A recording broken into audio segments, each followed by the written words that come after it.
Íntima Devoción te da la bienvenida a nuestra celebración de culto dominical. Desde Medellín transmitimos en simultánea con nuestras iglesias en el oriente antioqueño, Turbo, Cereté, Maicao, Colombia y todo el mundo. Somos una iglesia que cree, obedece, vive y proclama los efectos transformadores del Evangelio del Señor Jesús. Nos reunimos para vivir un tiempo de alabanza y adoración, compartir con la iglesia infantil, predicar y difundir la palabra de Dios.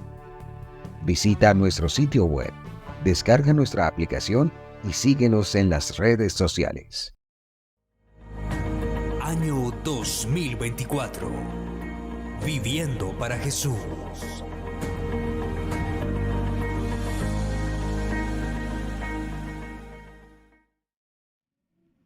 En el Santo Evangelio según San Mateo, capítulo 9,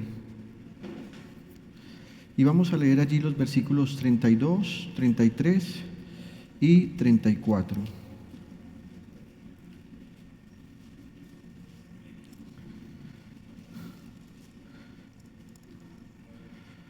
¿Lo tienen? Dice la palabra del Señor. Mientras ellos salían, ¿ellos quiénes? Viene hablando de dos ciegos a los que el Señor Jesús les había dado la vista. Salieron de la casa donde Jesús los sanó y sigue diciendo el evangelista, mientras ellos salían, le llevaron un mudo endemoniado. Así que Jesús expulsó al demonio y el que había estado mudo habló. La multitud se maravillaba y decía, jamás se ha visto nada igual en Israel. Pero los fariseos afirmaban, este expulsa a los demonios por medio del príncipe de los demonios. Vamos a dar gracias a Dios por su palabra. Amado Dios y Padre Celestial, nos rendimos ante tu palabra, la cual nos enseña a adorarte reverentemente, a obedecerte, también a vivir sumisos a ti, poniendo toda nuestra confianza. Gracias te doy, Señor, por tu iglesia, por abrirles los oídos y por permitirles abrigar en su corazón lo que escuchan acerca de tu mensaje en los labios de nuestro pastor y que esto tenga un efecto, que sea nuestra edificación mientras enfrentamos todas las situaciones que se están viviendo en este mundo y que todas se oponen a ti, Señor. Que tu iglesia permanezca firme, edificada en la fe, en el único Dios verdadero. En el nombre de Jesús, oro a ti, Padre bueno, por el poder del Espíritu Santo. Amén, amén y amén. Amén. Vamos a hablar esta mañana, si es la voluntad del Señor, de un tema que he titulado El Señor Jesús y los enfermos endemoniados. El evangelista Mateo ha venido haciendo un recorrido y él ha tratado de ser cronológico para contarnos cómo se desarrolló el ministerio del Señor Jesús. Nosotros también hemos estado tratando de ir cronológicamente y creo que llevamos mucho más de un año estudiando este evangelio pasaje por pasaje. Pero hemos llegado a un pasaje en el que el evangelista Mateo nos dice que Jesús ha regresado a su propia casa y allí le han traído a algunos enfermos. Hace 15 días estuvimos viendo cómo él sanó a dos cieguitos y no sé si recuerdan que les conté una historia de un hombre judío que ha salido con su pequeño hijo al parque de Capernaum, a la plaza de Capernaum, a comprar un budín que se llama leikaj. Y esa es una historia con la que traté de ilustrar un diálogo entre un papá y un hijo. El papá le pregunta, o el hijo le dice al papá, papá, ¿por qué este hombre tiene los ojos así? Y entonces el papá le dice, él es ciego, no tiene luz, y finalmente le dice, es que este es un hombre pecador. Jesús los sana a los dos cieguitos, estos dos cieguitos se han ido persiguiendo a Jesús, pero cuando ellos ya han sido sanados, la Biblia dice que le han traído al Señor Jesús a un mudo, pero es un mudo con una particularidad, ese mudo está endemoniado. Al escribir este sermón, cuando empecé a hacerlo, no pude evitar recordar al mudo del barrio donde pasé parte de mi infancia. Para esa época, y particularmente para esta parte de la historia que les voy a contar, yo tenía unos 5 o 6 años y el mudo del cual no recordamos su nombre. Yo llamé a mi mamá y le dije, mamá, ¿te acuerdas cómo se llamaba el mudo? Y me dijo, no me acuerdo, pero empezó a buscar a personas. Nadie recuerda el nombre del mudo por una razón. Todo el mundo lo llamaba el mudo.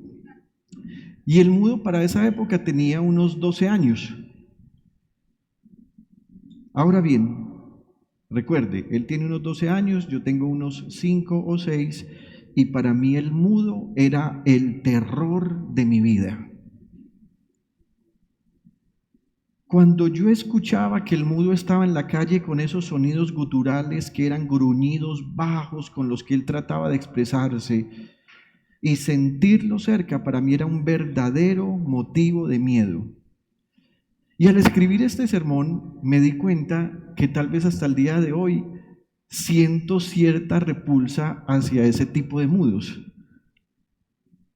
Ahora bien, en mi casa yo era el mandadero, así que si debía hacer un mandado, ya fuera a la tienda o a la casa de familiares que vivían cerca de nosotros, el momento antes de salir de casa me permitía sentir toda clase de inseguridad. Fueron muchos los regaños que yo recibí porque me decían, ¿por qué te demoraste tanto? Si era solamente pasar una calle para ir a la ventanita de don Misael, o ir media cuadra para ir a la tienda del abuelo, el hermano Uriel Muñoz. ¿Por qué me demoraba tanto? Por una razón. Para mí era necesario hacer un rastreo lento y cuidadoso para tratar de asegurarme que el mudo no estuviera cerca. Así que yo me asomaba, miraba, observaba, esperaba. Pero a pesar de ese cuidado producto del miedo, en muchas ocasiones fue inevitable encontrármelo de frente o saliendo de algún rincón del barrio. ¿Qué hacía él? Me espantaba. Mis padres sabían que ese mudo me la tenía velada. Por eso yo me cuidaba y por eso yo, cuando él salía, ¿qué hacía? Corría. Yo corría. Corría tan rápido como pudiera, por una razón. Al mudo le encantaba asustarme, entonces me perseguía hasta que yo estuviese en un lugar seguro. Era como el cazador que va tras su presa. Ahora, debo reconocer que además de miedo, yo sentía asco. Y sentía asco porque siempre estaba babeado y babeando. Un día, mientras jugaba en un pequeño puente, de esos que unen a las calles con los segundos pisos de ciertas casas en nuestra ciudad, resulta que fui sorprendido por el mudo. No lo escuché llegar porque era mudo.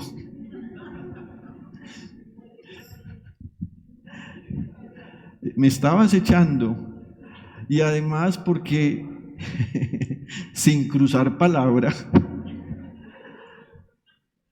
me arrojó por el puente y luego de hacerlo soltó a reírse con grandes alaridos y vocalizaciones. Se reía. Los raspones, los golpes, los chichones que son protuberancias en la cabeza como si fueran tumefacciones, más el llanto que expresé hizo que mis padres se dieran cuenta de lo que había pasado. Y si quiere usted escuchar el precio de la venganza de una madre, yo le voy a invitar a que usted después de este culto se acerque a la pastora y ella le va a contar lo que hizo. Ella esta semana me dijo, ay, no vas a decir lo que yo hice, no vas a contar. ¿Cómo?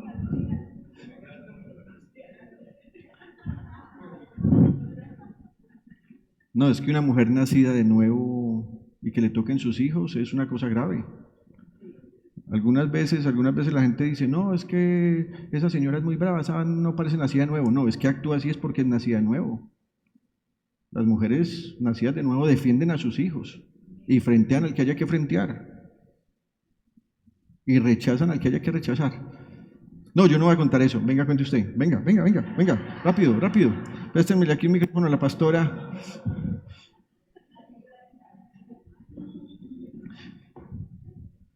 No sea que yo termine esta predicación y me pase lo mismo que le pasó al mudo. A ver, yo había notado que el mudo se la tenía montada, pero yo notaba en él que era como un espíritu en él. Pero él veía a Junior y se burlaba de él. Cuando yo sentí de que Junior gritó cuando él lo estrujó del puente, yo salí a la carrera. Yo no salí a recoger a Junior, sino detrás del mudo. Pero el mudo salió corriendo, pero yo le grité, algún día me las vas a pagar. Yo estuve alerta y eso fueron meses para estar pendiente del mudo. Resulta que un día iba para donde mi mamá, vivía a la media cuadra, cuando veo que en la esquina el mudo estaba esculcando la basura. Y le dije yo a Claudia Junior, espéreme un momentito. Me devolví a la casa, cogí una bolsa con agua, le eché tierra de mis matas y me fui. Calladito, y yo, no van a decir nada. Él estaba, cuando llegué, él estaba agachado, le eché el agua así y le dije yo, vas a respetar a mi hijo y aquí quedamos en paz. Y me vas a hacer el favor y no me lo vas a volver a molestar y menos a empujar. Y ese mudo, santo remedio que el mudo no volvió a molestar a Pastor Junior.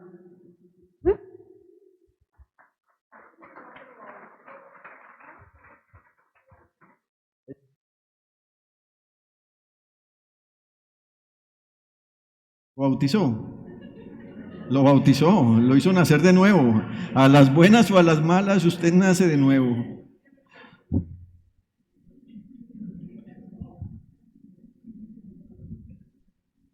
Pero vamos a mirar en la historia bíblica una realidad. Y lo primero que quiero hablar con ustedes es que los demonios enferman, hay demonios de enfermedad. En esta porción que acabamos de leer, el Señor Jesús acaba de sanar a 2 ciegos, ya lo vimos, les encomendó que no le contaran a nadie lo que había pasado, cómo los había sanado. La Biblia nos dice que ellos se fueron a contar las buenas nuevas de Jesús, pero cuando ellos están saliendo de la casa donde el Señor está, otras personas han llegado con un mudo. Y ya vimos que era un mudo con una condición diferente, era un mudo porque estaba endemoniado. Leamos una vez más el versículo 32. Mientras ellos salían, le llevaron un mudo endemoniado. Ahora bien, aquí el evangelista nos está resaltando que hay 2 situaciones. Por un lado, hay una enfermedad, es algo físico, pero por otro lado nos está diciendo que hay una situación espiritual y que esa situación espiritual ha llevado a esta persona a perder su voz. Si uno habla de mudez, la mudez es una discapacidad parcial o total de comunicarse verbalmente. Hay quienes pierden su voz después de haberla tenido. La pierden porque tuvieron problemas con un órgano implicado en la fonación.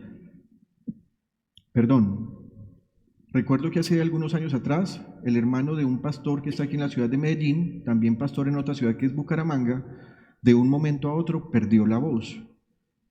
Ya no podía predicar, ya no podía hablar, ya no se podía comunicar, y cuando fueron a observar qué era, le encontraron un cáncer en su garganta, se había comido sus cuerdas vocales, ya no podía volver a hablar.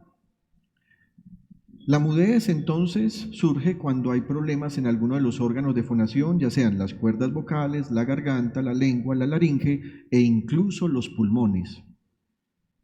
Pero también hay otros que son mudos porque no es que estén enfermos de alguno de estos órganos, sino que la enfermedad que tienen es sordera. Por ser sordos, ellos nunca pudieron grabar y mucho menos reproducir aquello que las demás personas hablaban. Así que su enfermedad es sordera, no mudez. Se dice incluso que el término sordomudo es incorrecto. Y es incorrecto porque si la enfermedad es sordera, no es que sea mudo, es que no tiene cómo escuchar, y como no tiene cómo escuchar, no puede aprender lo que otros hablan, por lo tanto no puede reproducir. No estoy seguro si en realidad hay sordomudos, todo parece indicar que no hay personas que tengan las dos condiciones. Lo más probable es que sea solo sordo y por eso no puede hablar. Ahora bien, no es el caso que nos está planteando el evangelista Mateo. Este mudo no está mudo porque tenga una enfermedad, no en términos de que se haya dañado alguno de sus órganos. Lo que en realidad está pasando es que este hombre está mudo por causa de un demonio. Dile a la persona que tienes a su lado, no hablaba por causa de un demonio. Así que el evangelista nos está diciendo, un demonio le ha causado un problema físico a un hombre.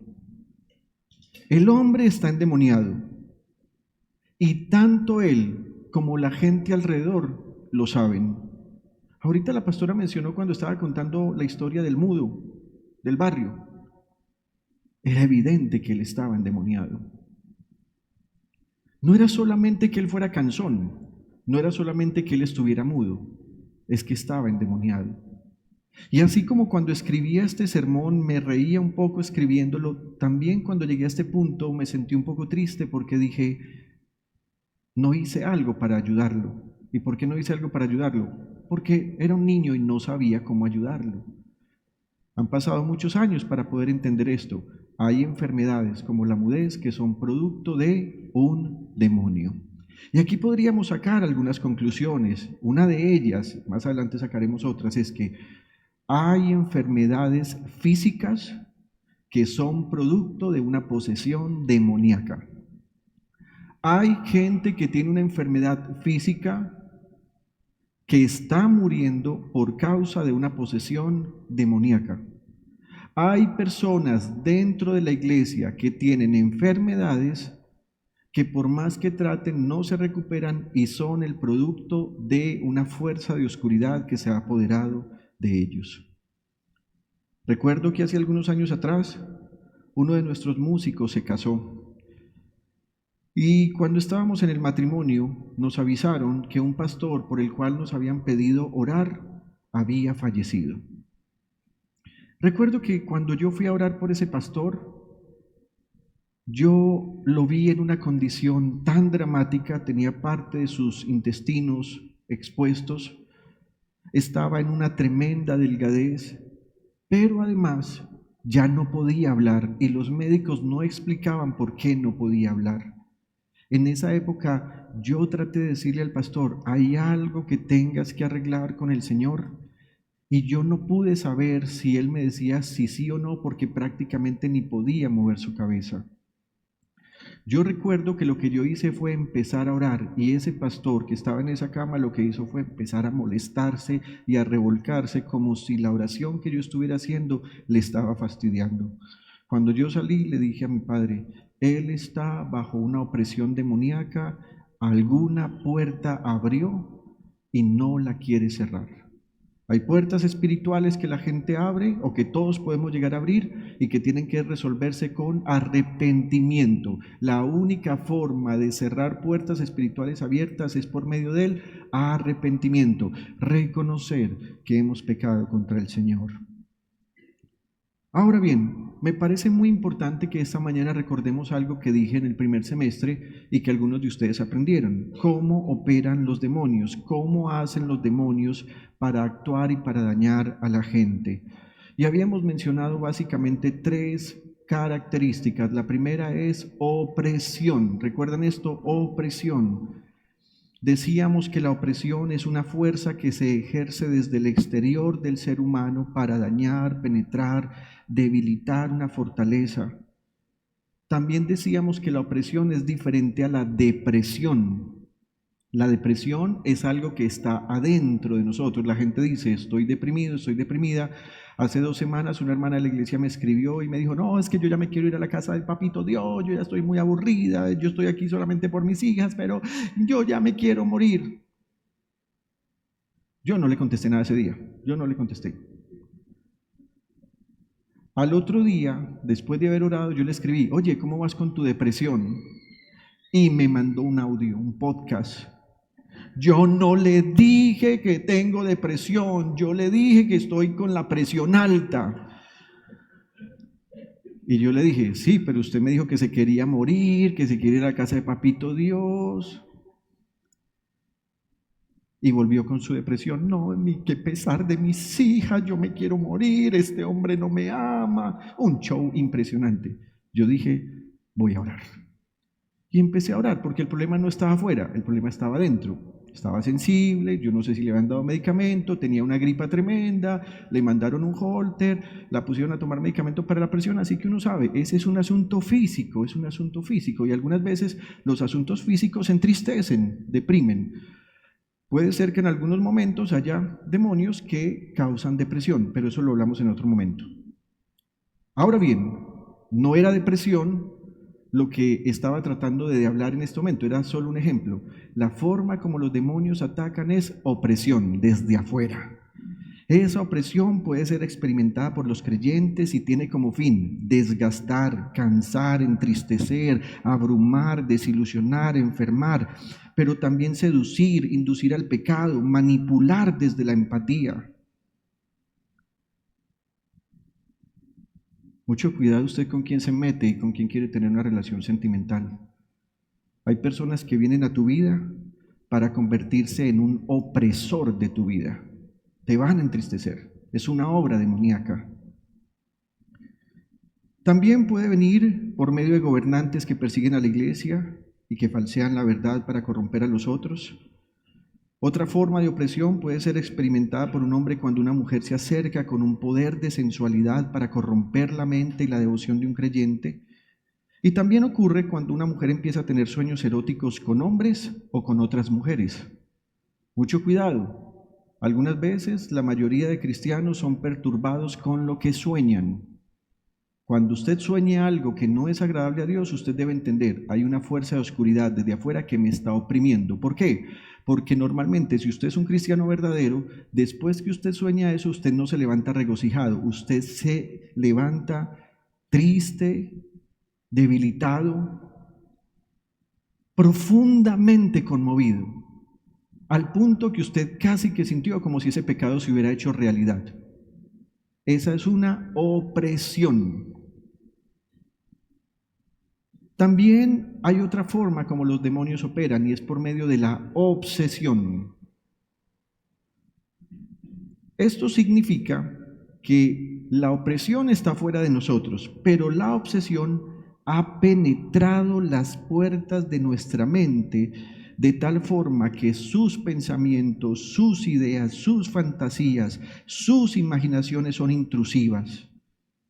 Lo curioso es que se han alojado en la mente de la gente de tal forma que los enceguece, impidiéndoles ver algo diferente a la obsesión. Recuerdo que hace muchos años, cuando yo era un adolescente, una chica de la iglesia se obsesionó con otro muchacho. Al muchacho no le interesaba, pero ella se obsesionó. Ella le llevaba chicles, ella le llevaba dulces, ella le llevaba chocolatinas, y todos empezamos a decirle al muchacho, no te comas eso, ten cuidado, ten mucho cuidado. Pero además ella empezó a usar luego una vestimenta que era diferente a como lo venía haciendo, era mucho más sensual, mostraba mucho más sus cualidades físicas, usaba un perfume que cuando pasaba dejaba el aroma y era un perfume sinceramente delicioso, era rico. De esos perfumes que uno se mete en la cabeza, penetra. No sé si usted lo sabía, pero hay un tipo de aromas que buscan eso, generar recordación. Por eso es que hay una línea de comportamiento en la publicidad. Se llama el branding. Recuerdo que hace algunos años yo tenía una empresita y entonces llegó un publicista y nos dijo, genere un branding, ponga acá en la empresa un aroma que solo esté acá en la empresa, de tal forma que cuando la gente llegue aquí a este lugar, si por alguna razón llega a sentir este aroma o algo parecido en otro lugar, recuerde esta empresa. Recuerda que hace algunos años, bueno, no sé si en esta época los muchachos más jóvenes, pero tal vez inclusive a los de mi edad, ¿no les parecía a usted delicioso cuando uno abría el regalito de Navidad y era algo de plástico, un muñeco de plástico? Era un olor especial, uno lo recordaba Y cuando ya no estábamos en época de Navidad, ni de diciembre, ni de regalitos, uno olía algo parecido y a uno, ¿a dónde lo transportaba? Al regalo de Navidad. Cuando usted empiece a pensar permanentemente en algo, ya sea un solo pensamiento o varios pensamientos, usted debe saber que un espíritu se ha apoderado de su mente.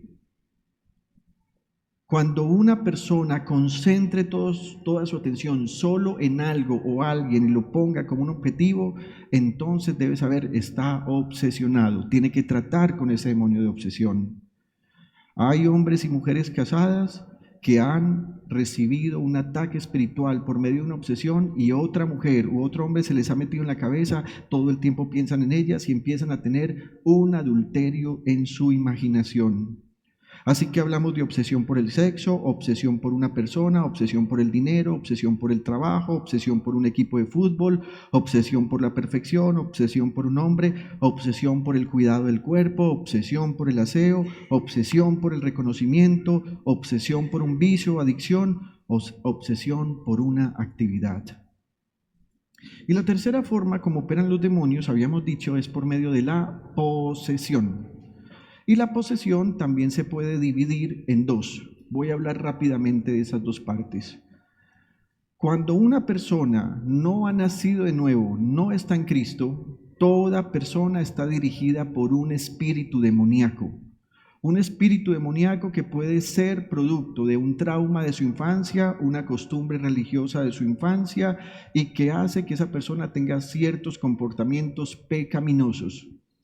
Ahora bien, cuando se trata de un creyente, esa posesión no es exactamente que el demonio esté en ella, sino que un demonio ha puesto unas cadenas o una atadura sobre esa persona. Esa persona aceptó a Jesucristo, esa persona conoce el Evangelio, esa persona lee la palabra, pero puede ser que uno o varios puntos en su vida lo tienen atado. Esa es una forma como los demonios prácticamente pusieron una cadena y lo ataron a algún lugar para que esa persona no tenga libertad frente a un asunto. Posesión significa que uno o varios demonios que son invisibles y que no tienen cuerpo han venido a habitar en un ser humano e incluso en animales. Algunas veces los cristianos están muy preocupados porque dicen, pastor, es que siento que me están haciendo brujería. Siento algo raro, siento que algo me ataca. Y esos cristianos, tal vez no sé si por inocencia o por falta de conocimiento, porque la mayoría de las personas que sienten eso son personas que no son fieles, no se congregan permanentemente, así que no han crecido en la palabra, piensan que el problema más grande de ser cristiano está afuera de ellos. Y están pensando que hay alguien allá que coge una caldera, pone una candela, hace unos menjurjes, coge un pelo de gato, va y trae un poquito de tierra al cementerio, se consiguió una fotico de esa persona que ya es muy fácil conseguirla en redes sociales y que le puso unos alfileres y entonces ahora está bajo el poder de la brujería. Quiero decirles esto. Toda la iglesia cristiana está bajo ataque de brujería y hechicería. Toda. Esa no es una particularidad para uno o dos. Toda la iglesia cristiana. ¿Por qué? Porque la iglesia cristiana está en una lucha espiritual para poder perseverar. Y las fuerzas del maligno actúan de esa manera para atacar a las personas. ¿Cuándo hay que tener cuidado? Cuando esa persona tiene una puerta espiritual abierta porque ha desobedecido a Dios en algún asunto. Luego hablamos en profundidad de esto. De hecho, ya lo hablé. Me gustaría que usted encontrara en nuestro canal de YouTube un sermón que se llama Hechizos, Brujas y Demonios. Creo que lo prediqué en diciembre de 2023 o en noviembre a lo sumo.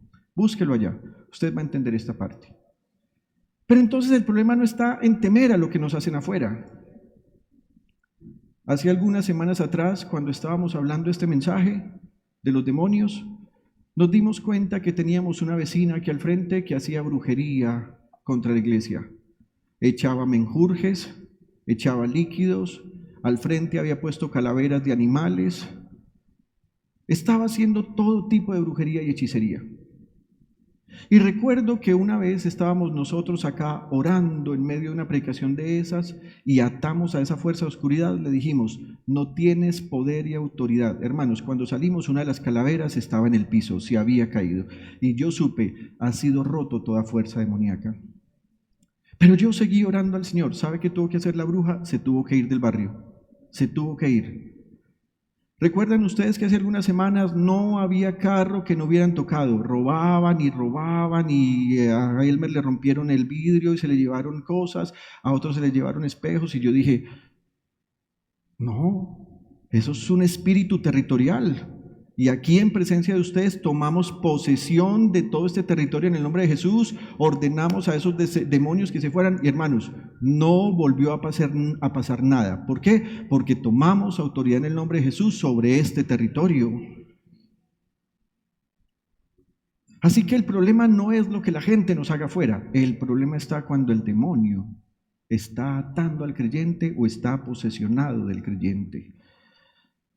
Así que opresión, obsesión y posesión. Y dado que esto es así, el Evangelio nos está dejando ver que aunque siempre hemos creído que un endemoniado es alguien que produce miedo, tiene una fuerza descomunal, da alaridos, presenta episodios de esquizofrenia, practica la adivinación y la brujería, hay algo más que debemos considerar y es que los demonios pueden posesionarse de personas a quienes les producen aparentes problemas físicos como enfermedades.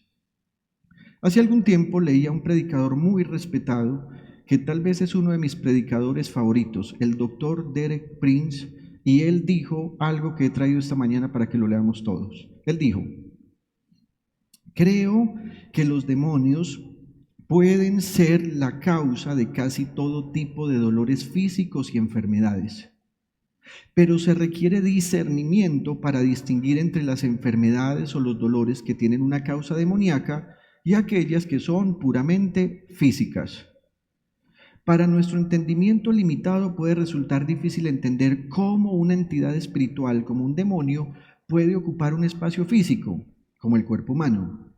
Sin embargo, sea que lo entendamos o no, el hecho es que ocurre y que las Escrituras lo mencionan en numerosas ocasiones.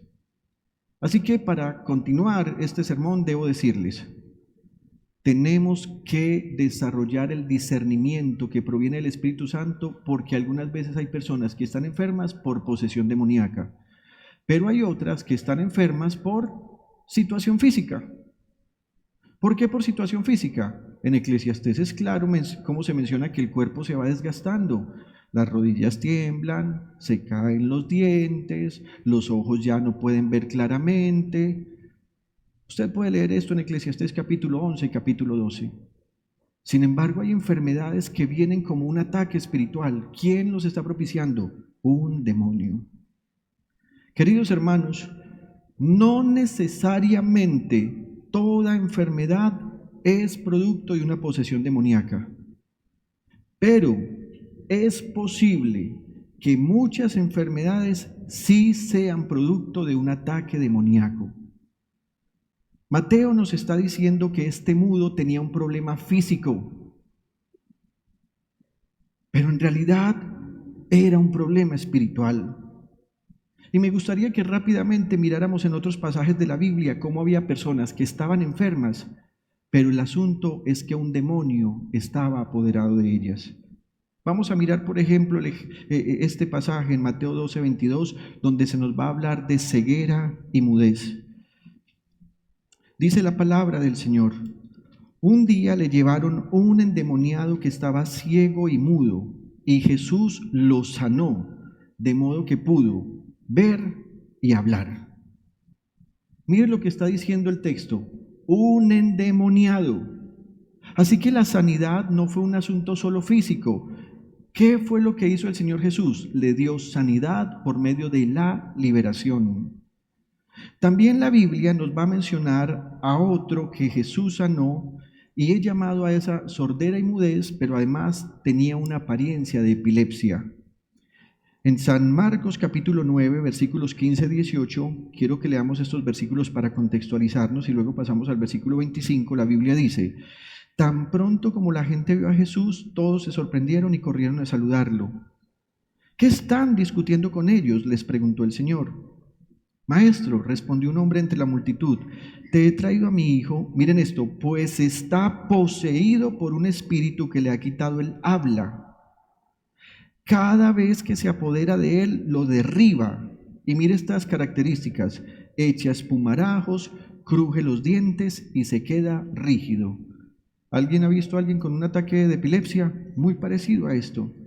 Les pedí a tus discípulos que expulsaran al espíritu, pero no lo lograron.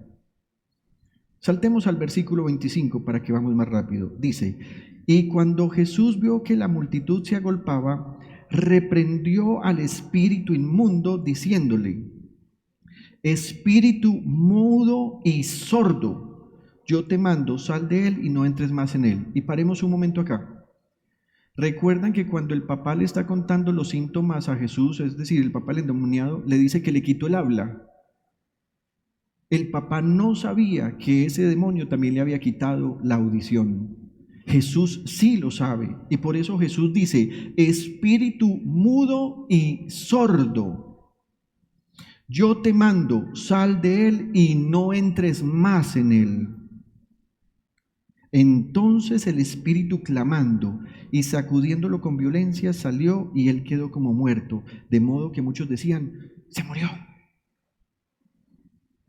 Pero Jesús, gloria a Dios, tomándole de la mano, le enderezó y se levantó. ¿Qué pasó con el muchacho? Fue libre. También la Biblia nos va a contar la historia de una mujer que podríamos decir que tenía escoliosis o desviación de columna. Estaba completamente jorobada. No sé en qué punto de su columna, no sé si en la parte alta, no sé si en la parte media o baja. El caso es que estaba doblegada. Y el doctor Lucas, médico por demás, en el capítulo 13, versículos 10 y siguientes va a decir, enseñaba Jesús en una sinagoga en el día de reposo. Y había allí una mujer que desde hacía 18 años tenía, miren esto, espíritu de enfermedad. Y andaba encorvada y en ninguna manera se podía enderezar. Cuando Jesús la vio, la llamó y le dijo, mujer, atención a esto, eres libre de tu enfermedad. Pero resulta que el versículo anterior nos había dicho que la enfermedad era un espíritu. Volvamos al versículo 11. Había allí una mujer que desde hacía 18 años tenía espíritu de enfermedad.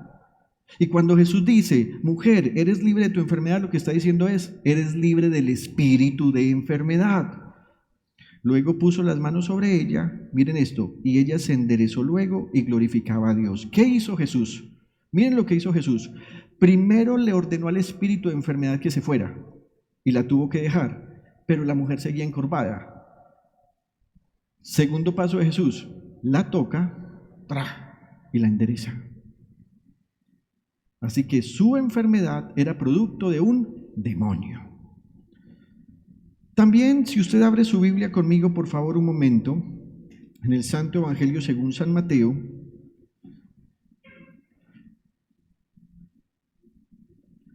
capítulo 8.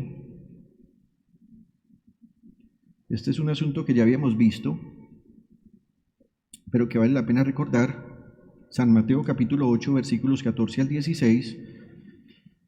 El evangelista nos dice, cuando Jesús entró en casa de Pedro, vio a la suegra de éste en cama con fiebre. Le tocó la mano y la fiebre se le quitó. Luego ella se levantó y comenzó a servirle. Sin embargo, el evangelista Marcos y el evangelista Lucas nos habían dicho que Jesús le dijo a la fiebre, te reprendo, déjala. Versículo 16, al atardecer le llevaron muchos endemoniados, mire esto, y con una sola palabra expulsó a los espíritus y sanó a todos los enfermos. Así que muchos de esos enfermos estaban con posesión demoníaca. Esto sucedió para que se cumpliera lo dicho por el profeta Isaías. Él cargó con nuestras enfermedades y soportó nuestros dolores. Quiero que sepa esto. Es posible que usted esté enfermo, adolorido, atormentado por causa de un demonio, y este es un asunto que usted debe tratar con seriedad. ¿Cómo saberlo? Usted puede ir a la presencia de Dios y en la presencia de Dios usted sabrá si este es un asunto solo físico o si es un asunto espiritual. 2. El evangelista Mateo nos va a mostrar el poder liberador del Señor Jesús. Y he orado tanto a Dios que esto nos traiga regocijo. Lastimosamente se han levantado doctrinas en las que, influenciados por lo que en este lado del mundo, en Occidente, se vive, han expresado que los demonios ya no están operando y que todo se puede resolver por medio de medicamento o incluso acompañamiento psicológico. Cuando uno es un cristiano que sigue la Biblia, uno sabe que eso no es verdad. Todavía hay un poder demoníaco que está operando para dañar a la iglesia y para dañar a la gente. Desconocer eso, decir que se tiene miedo a enfrentarse al poder liberador de Jesús, te va a exponer a lo que vamos a hablar en el tercer punto, al espíritu de fariseísmo y legalismo, que es un espíritu de incredulidad. Pero Mateo va a decir en el versículo 33 de Mateo 9 lo siguiente: así que Jesús expulsó al demonio y para gloria a Dios miren lo que pasó, y el que había estado mudo habló. La multitud se maravillaba y decía: jamás se ha visto nada igual en Israel. Algunos de los milagros que el Señor hizo ya se habían vivido en otro momento en Israel. ¿Cuáles? La multiplicación del alimento. Usted recuerda que, por ejemplo, Moisés recibió una orden de Dios y le dijo: voy a traer codornices, voy a hacer descender maná del cielo, y todo el pueblo comía.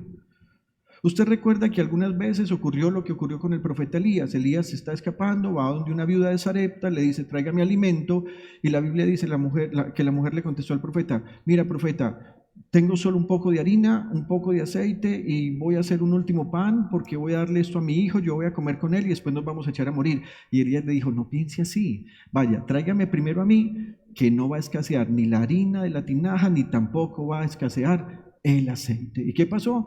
Dios de manera gloriosa multiplicó eso para que tanto ella, el niño y el profeta comieran durante mucho tiempo. Pero hay una cosa en la Biblia que nunca hizo ningún profeta ni ningún hombre antes de Jesús y que estaba reservado exclusivamente para él, y era tomar posesión, o más bien tomar autoridad sobre los demonios. Observe que la gente lo declara: jamás se ha visto nada igual en Israel. Luego usted va a ver que el Señor Jesús va a dar una promesa gloriosa, y la promesa gloriosa es que a los que hemos recibido su nombre, a los que hemos recibido su espíritu, Él nos dice: echarán fuera demonios. Antes de Jesús nadie los echaba. Después de Jesús, Él fue el primero, y todos los que creemos en Él tenemos poder y autoridad para hacerlo, no por nosotros, sino que es el poder del Espíritu de Dios obrando en nosotros. Hermanos, Jesús es Dios. ¿Alguien puede decir amén? Y todas las entidades espirituales saben quién es Él. En unos pasajes más atrás, la Biblia nos narra que los demonios que estaban en unos hombres le dijeron lo siguiente al Señor Jesús, Mateo 8:29. De pronto le gritaron: ¿por qué te entrometes, Hijo de Dios? ¿Has venido aquí a atormentarnos antes del tiempo señalado? Con regularidad la gente siente mucho miedo a saberse objeto de una forma demoníaca de posesión. Ellos dicen sentir miedo de experimentar una liberación, dicen sentir vergüenza de ser expuestos como una habitación de un demonio. Pero lo que ellos ignoran es que el Señor Jesús ha venido para traer libertad. Él tiene poder para hacerlo y tiene el deseo de intervenir para liberar a cualquiera. En Santiago, capítulo 2, versículo 19, la Biblia dice: ¿tú crees que hay un solo Dios? Es decir, ¿estás firme en esa doctrina? ¿Cuántos creen aquí que hay un solo Dios?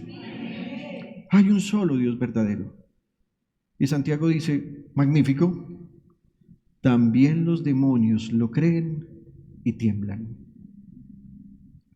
En ocasiones el objeto de nuestro miedo es trasladado a quien en realidad quiere defendernos. y para hacerles entender de por qué no debemos tener miedo de enfrentar el poder liberador del Señor Jesús, porque hay muchos que están escondidos, aguantándose su dolor, aguantándose su enfermedad y no queriendo ser libres solo por pudor o el qué dirán. Les quiero contar algo. Algunas veces le tenemos miedo a aquel que le deberíamos tener gratitud. Le tenemos más miedo a enfrentarnos al poder liberador de Jesús que a ese demonio que nos quiere atrapar o que nos quiere cautivar. Y para contarles un poco de esto, traje esta historia. Resulta que en el bachillerato yo tuve una profesora que se convirtió en una perseguidora de mí por causa de mi fe en Jesús.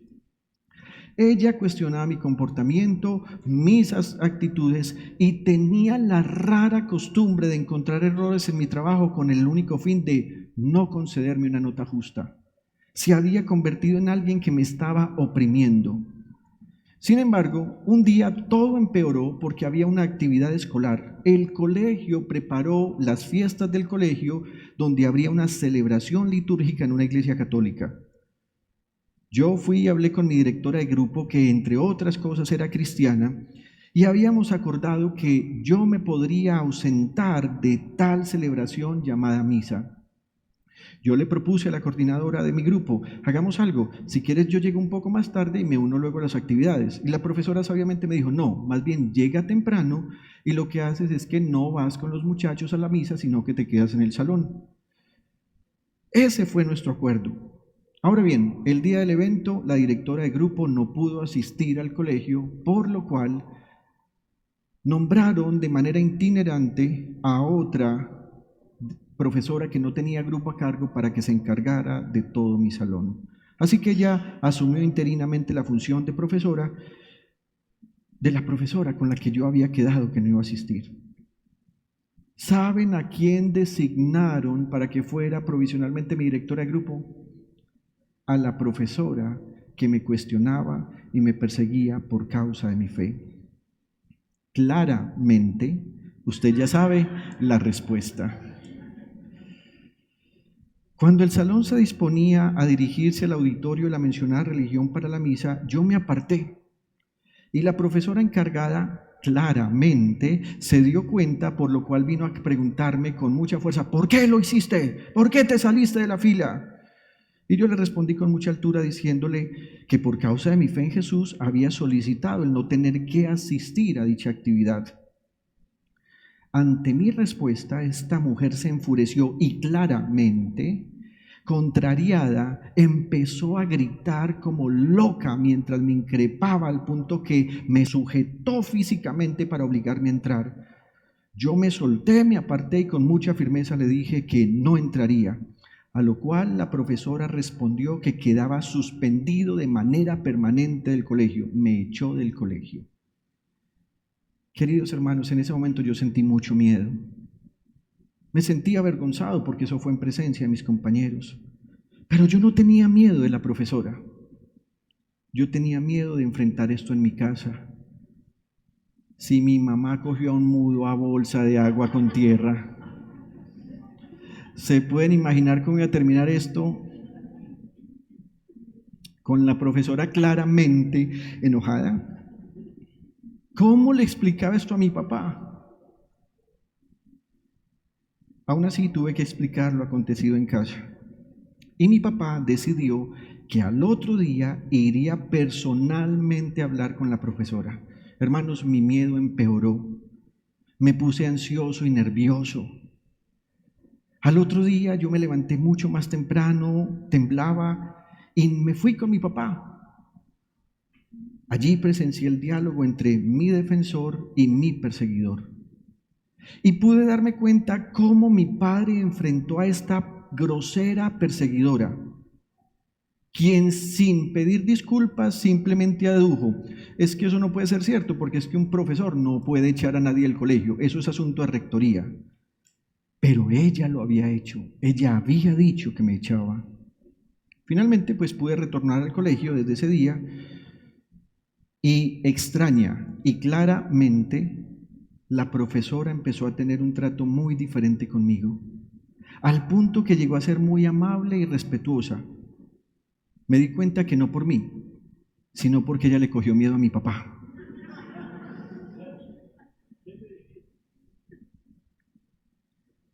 Querida iglesia, mi miedo estaba equivocado. Yo tenía miedo del que me defendería al punto que quería quedarme callado para seguir conviviendo con quien me estaba haciendo daño. El que me defendía no debía ser el objeto de mi miedo. Algunas veces tenemos miedo a enfrentar esta realidad de los demonios porque tenemos miedo del que no debemos tener miedo. Hermanos, los que tienen miedo son los demonios. Ellos creen y tiemblan. Estoy seguro de que usted comprende el punto que estoy tratando de transmitir. La Biblia dice que son los demonios los que tiemblan de miedo. Ellos le tienen miedo al Señor Jesús, le tienen miedo al infierno, le tienen miedo al príncipe de los demonios que es el diablo. Pero hay una buena noticia, el Señor Jesús no le tiene miedo a nadie, a nadie.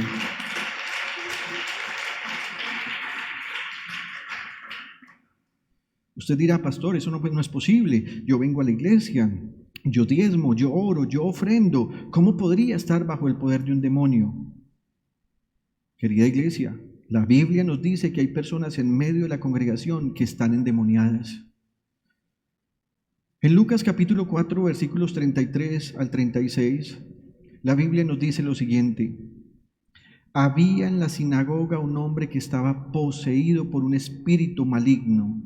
¿Dónde estaba? En la sinagoga. ¿Qué era una sinagoga? Un lugar donde se enseñaba y se estudiaba la palabra de Dios. Un lugar donde se hacía constantemente el Shabbat, un lugar donde la gente escudriñaba las Sagradas Escrituras porque querían ver señales para saber cómo esperar de manera correcta al Mesías prometido. Allí estaban leyendo la ley de Dios, allí seguramente leían los salmos, allí seguramente leían palabra profética. Usted recuerda que los ciegos de la predicación anterior habían escuchado que cuando el Mesías llegara, una de las cosas que haría es que abriría los ojos a los ciegos. Pero allí había un hombre, y la Biblia dice que ese hombre estaba poseído por un espíritu maligno. Ese hombre estaba dentro. Y cuando Jesús está predicando, gritó con todas sus fuerzas: ¡ah! ¿Por qué te entrometes, Jesús de Nazaret? ¿Has venido a destruirnos?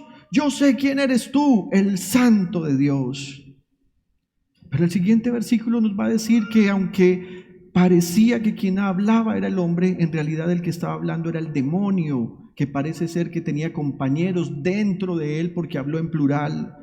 Y Jesús le dijo: cállate, lo reprendió Jesús, sal de ese hombre. Entonces el demonio derribó al hombre en medio de la gente y salió de él sin hacerle ningún daño. Todos se asustaron y se decían unos a otros: ¿qué clase de palabra es esta? Con autoridad y poder les da órdenes a los espíritus malignos y salen.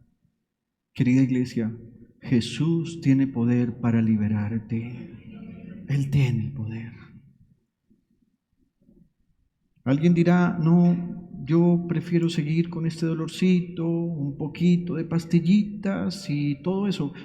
Si usted ha discernido que su enfermedad es física, hágalo. Pero si usted en el fondo de su corazón sabe que usted hay cosas que tiene que arreglar con Dios, usted debe entender: usted está bajo una influencia demoníaca que lo tiene atado a una enfermedad. Y lo peor es que si usted no toma cartas en el asunto, usted seguirá enfermo y empeorará. Pero además, vendrá sobre usted un espíritu de incredulidad y religiosidad. 3. El espíritu de incredulidad y religiosidad. La gente está contenta. El hombre mudo pudo hablar. La gente ha empezado a alabar a Dios. La gente está cantando alabanzas cuando ve esto. Pero los que decían conocer mucho y leían mucha Biblia y leían mucha teología y estaban llenos de todo lo que el mundo helenístico, todos los griegos los habían influenciado, todo el imperio romano había traído toda esa literatura griega para tratar de ajustar la palabra de Dios al pensamiento humano, hicieron un tremendo insulto a Jesús. Versículo 34. Pero los fariseos afirmaban: este expulsa a los demonios por medio del príncipe de los demonios. Resulta que en el Israel histórico de la época del Señor Jesús, Muchas personas estaban endemoniadas. Y usted recuerda que la gente había dicho, jamás se ha visto algo así en Israel. Nunca se había visto que una persona fuera liberada de manera completa y de manera permanente. Usted también recuerda que antes de la llegada del Señor Jesús, Dios había estado cerca de 400 años en silencio. Dios no volvió a levantar ningún profeta. De Malaquías a San Mateo hay cerca de 400 años de silencio. Y la gente decía, ¿cómo vamos a resolver toda esta problemática espiritual que tenemos en Israel? ¿Cómo lo hacemos? Resulta que en medio del pueblo de Israel, del sacerdocio de los fariseos y casi todos los saduceos, se había empezado a practicar adivinación, brujería y hechicería basada en argumentos de la palabra de Dios. Ellos habían aprendido a reconocer a los espíritus de demonios, sobre todo los fariseos. Los saduceos decían que no existía nada de eso, pero ellos sabían que estaban operando bajo una obra diabólica que les tenía entenebrecida la mente y el corazón. Así que los fariseos eran constantemente buscados por la gente, y la gente iba y le decía a los fariseos, ¿puedes orar por esta persona? Tiene un demonio, tiene un espíritu. Y como Dios no estaba respaldando a estos fariseos, el Espíritu de Dios no estaba en Israel. ¿Por qué? En Ezequiel capítulo 44, 45, 46, 47 y siguientes, usted se va a dar cuenta que dice la Biblia, el Espíritu del Señor se había ido, se fue del templo, se fue de la ciudad, el Espíritu del Señor se fue. Y Ezequiel había prometido que él regresaría y que volvería la gloria a su casa, pero mientras no había llegado Jesús, el Espíritu de Dios no estaba. ¿Qué hicieron estos fariseos? Empezaron a reconocer comportamientos y hicieron una escala de cuál era más o menos el rango de poder que tenían los demonios. Así que alguien venía con un espíritu, ya fuera por enfermedad o por posesión, y ellos lo que hacían es que invocaban a un espíritu de demonio que fuera mayor al que tenía este espíritu, para que ese espíritu mayor le ordenara a esta persona que se fuera. Invocación de demonios. Y entonces ese espíritu, por supuesto, daba la orden y hacía que saliera el supuesto espíritu. Pero después este espíritu, y por eso Jesús dijo, venía con 7 espíritus peores y se posesionaban de la gente. Así que la gente constantemente se involucraba en una espiral diabólica que los hundía más espiritualmente. ¿Qué empezó a hacer la gente? A consultar las cartas, a hacer hechicería, a presentarle sacrificios a los dioses Fortuna y Destino. La gente empezó a mirar la carta astral y todo eso lo mezclaban con la religión judía. El Espíritu de Dios no estaba y la gente todos los días se hundía más. Llegó un tiempo de enfermedad para Israel. Dios había dicho en la ley, Deuteronomio 28, si ustedes me obedecen, no les va a llegar ninguna enfermedad que le llegue a las demás naciones. Pero ustedes ya han visto conmigo que Israel estaba llena de ciegos, sordos, mudos, había pestes, piojos, la gente estaba en pobreza, había escasez económica. ¿Por qué? Fuerzas demoníacas habían venido sobre la nación. Y entonces, estos fariseos que están viendo que el Señor ha liberado a este mudo, dijeron, ese tipo de demonios solo salen si alguien invoca a Belcebú, que es el príncipe de los demonios. Y si alguien invoca a Belcebú, esa liberación es porque ya llegó al máximo nivel. ¿Saben quién es Belcebú? El diablo mismo. Ustedes recuerdan que Jesús dijo del diablo que es el príncipe de este mundo. ¿Sabe qué hicieron estos fariseos? En vez de reconocer que el Espíritu de Dios que se había ido en la época del profeta Ezequiel, ahora estaba en medio de ellos, se atrevieron a decir, este expulsa a los demonios por medio del príncipe de los demonios.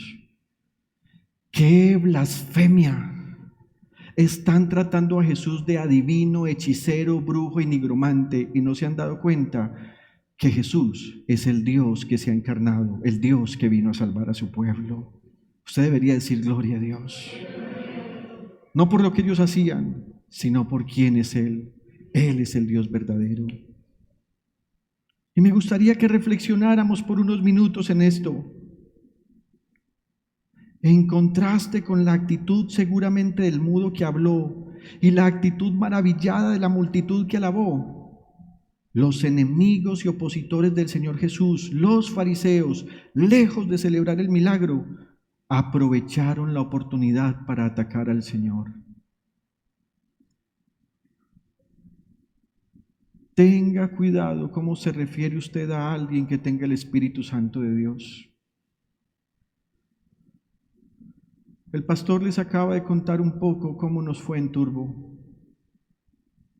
Hermanos, llegamos. Inmediatamente en ese lugar se sintió la opresión demoníaca. Dios ha puesto en mí algunas señales con las que Él me hace interpretar ciertos momentos.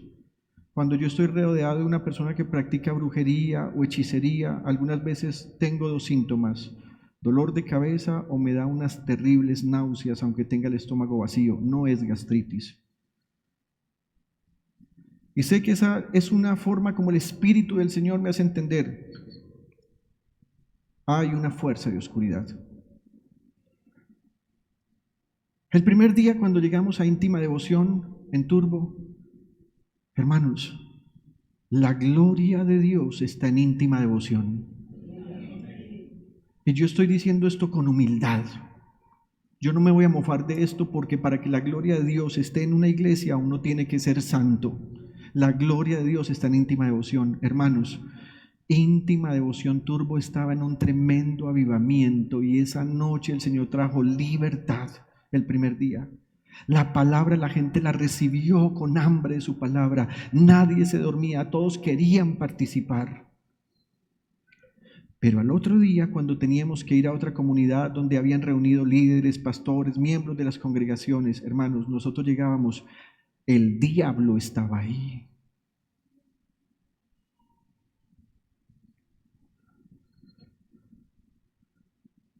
La gente estaba atada. La gente estaba enferma. La gente estaba enceguecida. La gente había venido a estar convencida por todos esos falsos predicadores que les habían dicho que hoy la palabra de Dios no es la Biblia. Pero además la gente estaba atormentada. El pastor y yo habíamos llegado con una agenda. El pastor me dijo, vamos a empezar así. Y empezó un tiempo en que ellos empezaron a cantar. Francamente fue rico escucharlos cantar. Se sentía que cantaban con devoción lo que cantaban. Sin embargo, estaban atados. En medio de esos cantos, el pastor me dijo, hijo, tú vas en la segunda parte, yo voy a hablar en este momento. Y él se enfrentó en primer momento a la palabra. Hermanos, el ambiente era tenso, rudo, duro. Ni siquiera porque la gente no quisiera escuchar, sino porque el diablo estaba tapando los oídos, cerrando los ojos, encegueciendo la mirada de la gente, endureciendo sus corazones. Ellos estaban acostumbrados a otra cosa. Sin embargo, lo que esos demonios no sabían es que nosotros desde el momento que llegamos a Turbo, lo primero que hicimos cuando estuvimos a solas fue orar. Nos arrodillamos a orar y nosotros dijimos, Padre, establece tu reino en esta ciudad. Y oramos con poder. Hermanos, había dos sensaciones: cómo romper esta muralla, pero además sabíamos, el Dios que rompe y que sana está aquí en medio de nosotros.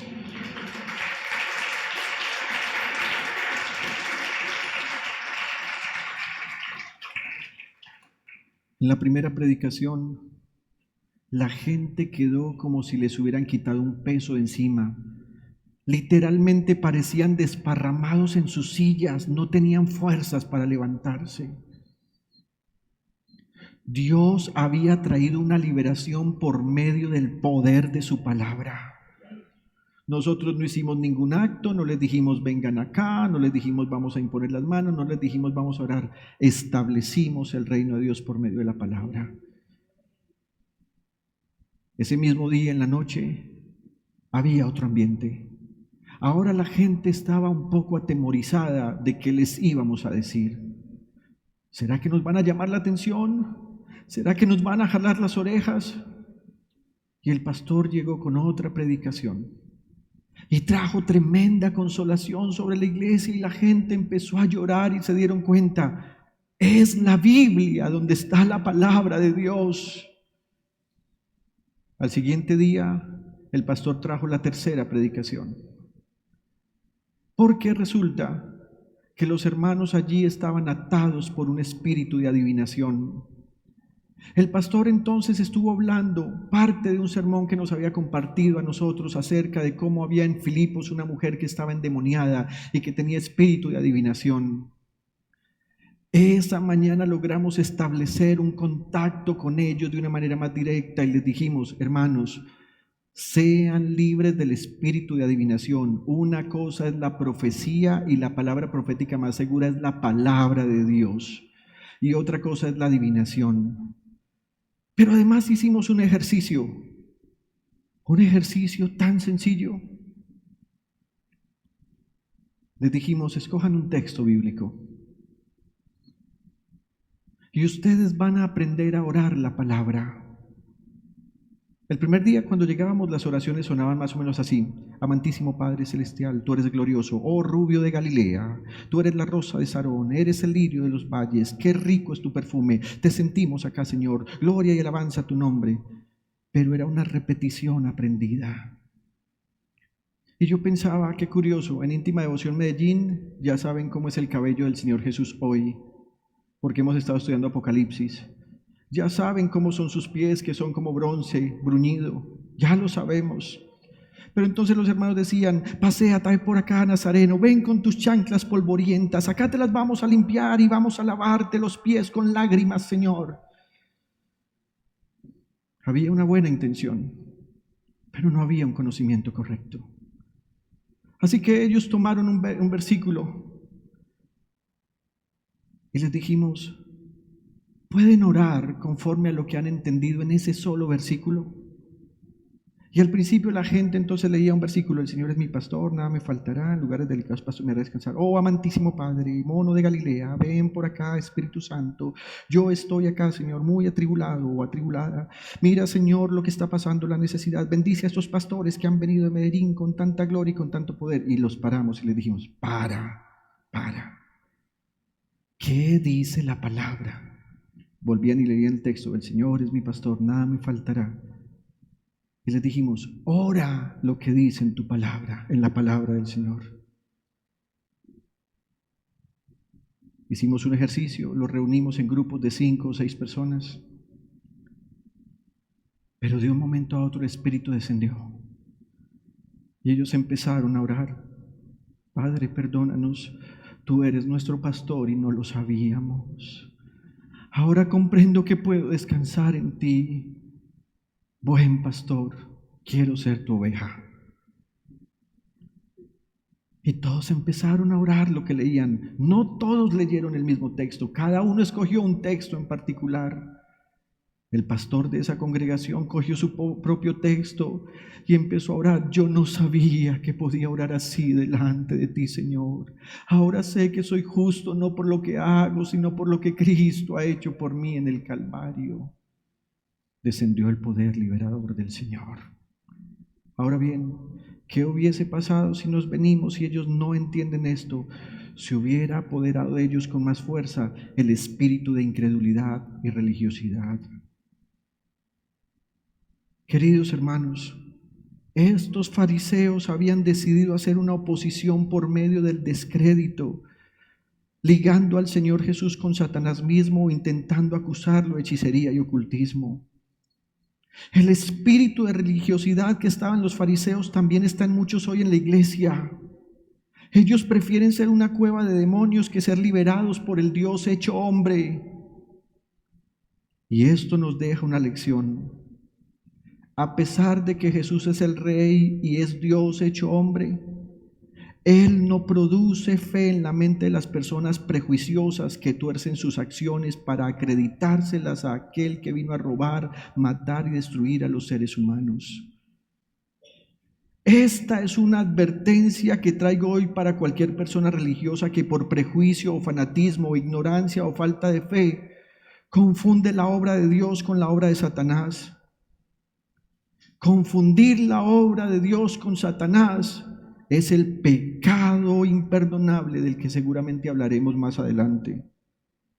Por hoy, quiero invitar a Íntima Devoción en Colombia a que se deshagan de toda incredulidad, se deshagan del miedo a la liberación y se dispongan para deshacerse de cualquier demonio que ha tocado su salud y que muchos por fariseísmo han alimentado aceptando dolor y enfermedad. Hermanos, Jesucristo tiene poder para darnos plena libertad.